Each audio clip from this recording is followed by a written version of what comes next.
welcome to our Breaking Wrong Mindset series, and our topic for today is about depending your success to your upline. So bakit hindi ka magdedepende dun sa success mo dito sa ginagawa nating negosyo dun sa upline?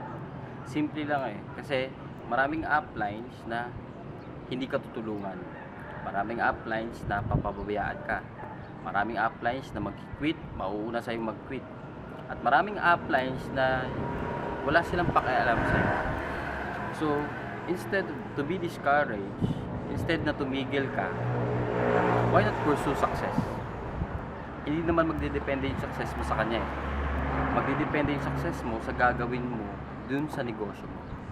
So, sino ba yung talo pag tumigil ka? Sino ba yung talo pag hinayaan mo na lang yung negosyo mo na malugi? Diba? So, ikaw pa rin. So, kung yung upline mo tumigil man, mag-quit man, then it's up to you to give up also. Pero my advice, don't give up. Kasi in this industry, always remember, no one ever fails, only those who quit. So why quit? Kung in the future, 1 year to 2 years from now, ikaw yung magiging successful. So hayaan mo si upline, hayaan mo yung upline mo na hindi ka tinutulungan. Hayaan mo kung anong gagawin ni upline. So, ikaw mismo dapat gawin mo yung best mo to reach your dreams, to reach your success. Hindi mo to ginagawa para sa kanya. Ginagawa mo to para sa family mo, sa future mo, sa dreams mo na makuha mo. So, marami ding uplines na tumutulong sa'yo. So, be thankful for that. Hindi naman lahat ng upline pababayaan ka. So, wag ka talaga magdepende.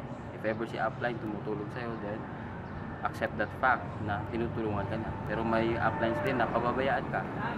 So accept that fact also, but then it will not be the hindrances para ikaw tumigil dito sa ginagawa natin. So break that mindset, depend on yourself, depend on your potential to reach your dreams, not to your upline or anybody else out there.